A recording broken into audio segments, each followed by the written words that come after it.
Hello, my friends. It is day 200. No, 300. It's day 300 on the dot. And we are just at 65 days, if you will, before we finish our Bible reading program. But before we get into our recap, I want to thank you for taking a moment to check out this video. Hopefully, you're finding the yearly Bible reading program enjoyable and exciting, and you're looking forward to next year. If you're interested in a new Bible reading community, or you're looking to continue, please check out www.selflesschurch.org. And there you will find the link that will take you directly to the YouVersion Bible app, or rather, it will take you to a sign up that will allow you to register for the next year and keep up to date with everything we're going to be doing. We're looking forward to an incredible time, and I believe you will want to be a part of this community. All right. So here we are. We're on day 300, and we are reading Luke chapter 14 and Luke chapter 15. And again, Jesus is preparing his disciples for his departure. Now, one of the ways in which he does this is by giving them the teachings that they will need to survive in his absence, right? And what I mean by his absence, I don't mean by his lack of presence. I mean by his physical bodily absence. Now, we do know that Jesus promises, and well, we may not know this, but he does promise, and we'll see this later, to leave with them a comforter who will lead and guide them.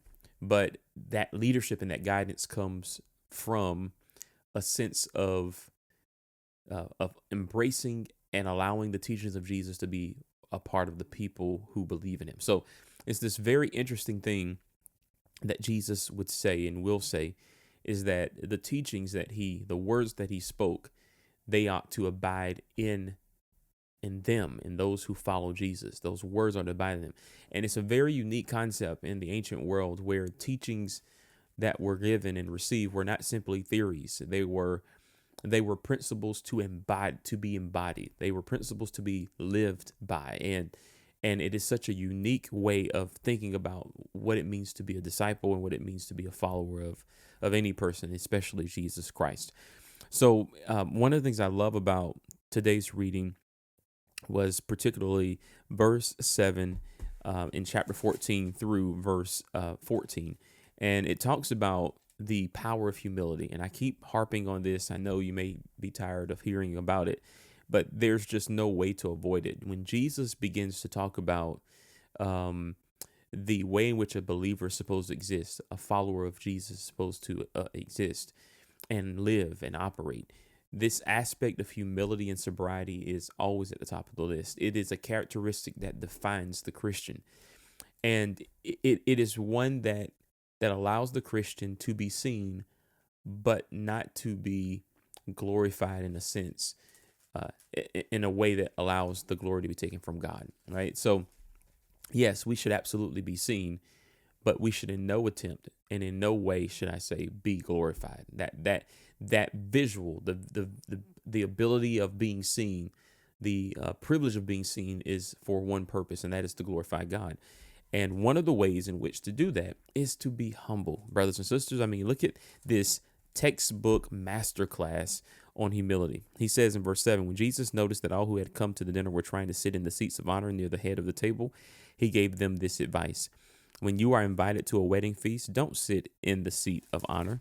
He says, what if someone who is more distinguished than you has also been invited? The host will come and say, give this person your seat. Then you will be embarrassed and you will have to take whatever seat is left at the foot of the table. Instead, take the lowest place at the foot of the table.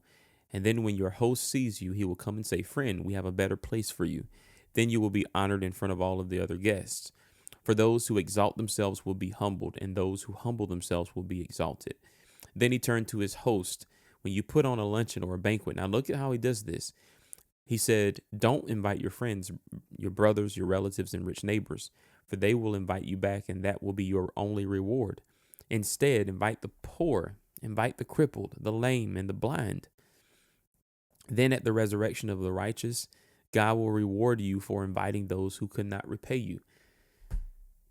When I read that, literally, man, that touches me so much. When I read just that sentiment, that heart that Jesus had and that he taught his disciples to have, it absolutely moves me, and it makes me evaluate my own heart, evaluate what has become normal to us, and reconsider what it means to do things like Jesus would do it. Okay. In chapter 15, we all know it. It's the parable of the lost son, but really it's a part of a sequence of parables to explain and demonstrate how Jesus seeks out those who are lost. It starts with a lost sheep, it goes to a lost coin, and it goes to a lost son. And perhaps the one of the best um, teachings and explanations of this chapter I've ever heard in my life was at a conference I attended last year in Dallas, Texas, where um, a lady was presenting at a leadership conference, and I can't remember her first name. I just know that her last name is Edwards. I can't remember her first name, but anyway, she broke this chapter down to help us understand the heart of God and the intentionality of God as it pertains to pursuing those individuals who are lost.